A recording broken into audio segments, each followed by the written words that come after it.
एक पति और उसकी 4 पत्नियां। ये कहानी है राजेश और उसकी पत्नियों की। राजेश अपने शहर का बहुत धनवान सेठ था। राजेश की 4 पत्नियां थीं। उसकी पहली पत्नी इतनी सुंदर थी कि वह उसे सिर्फ देखता रहता था। राजेश की दूसरी पत्नी भी कम ना थी। वह इतनी सुंदर थी कि वह हमेशा उसे पास में लेकर बैठता था। राजेश की तीसरी पत्नी उससे भी ज्यादा सुंदर थी, इसीलिए राजेश उसे हमेशा हर जगह अपने साथ में ले जाता था। राजेश की चौथी पत्नी की तरफ राजेश ने कभी ध्यान नहीं दिया और वह उसे हमेशा इग्नोर करता था। समय बीता, राजेश बूढ़ा हो गया और वह समय भी आ गया जब राजेश अपनी आखिरी सांसें गिन रहा था। अपने आखिरी समय में राजेश ने अपने पहले पत्नी को अपने पास बुलाया और पूछा कि क्या वह उसके साथ मरने के बाद भी जाएगी। तो पत्नी ने साफ साफ मना कर दिया और कहा वह पति के साथ कहीं नहीं जाने वाली। राजेश को बड़ा दुख हुआ।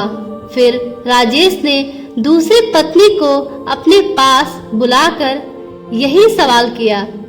दूसरी पत्नी ने राजेश से कहा कि वह शमशान तक उसके साथ जाएगी, उससे आगे नहीं। राजेश को अपनी तीसरी पत्नी से बड़ी आस थी। उसने तीसरी पत्नी को भी जब यही सवाल किया तो तीसरी पत्नी ने कहा कि वह उसके मरने के बाद किसी और के साथ चली जाएगी। राजेश अपनी तीनों पत्नियों का जवाब सुनकर बड़ा दुखी था और सोच रहा था कि जिनके पीछे उसने अपनी सारी जिंदगी लगा दी वही उसका साथ देने के लिए तैयार नहीं है। तो चौथी पत्नी जिसे उसने कभी महत्व ही नहीं दिया, वह क्या साथ देगी।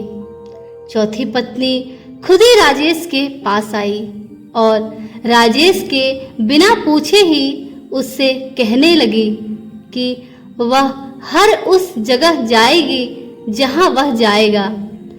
स्वर्ग हो या नर्क, कोई भी प्राणी का जन्म हो, वह कभी उसका साथ नहीं छोड़ेगी।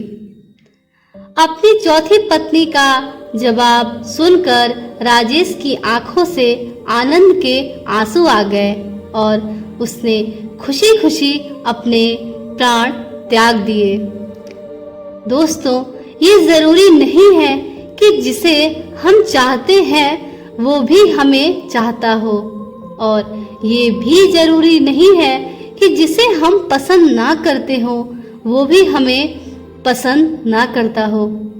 राजेश की तीनों पत्नियां जिन पे वह सबसे ज्यादा भरोसा करता था, उन्होंने उसका साथ छोड़ दिया, और जिस पत्नी को वो पसंद नहीं करता और ना ही उस पे भरोसा करता था, आखिर में उसी ने उसका अंत समय में साथ दिया।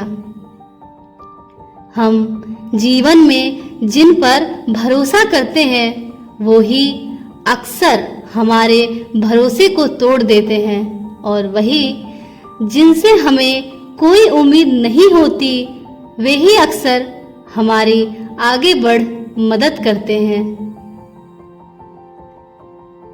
आशा करती हूँ आपको हमारी कहानी पसंद आई होगी। अगर आपको हमारी कहानी पसंद आई तो प्लीज़ हमारे चैनल को लाइक करें, शेयर करें, और अगर आप चैनल पे नए हैं तो प्लीज़ हमारे चैनल को सब्सक्राइब करें। तो मिलते हैं आपसे अपनी अगली वीडियो में। तब तक के लिए धन्यवाद। आपका दिन शुभ हो।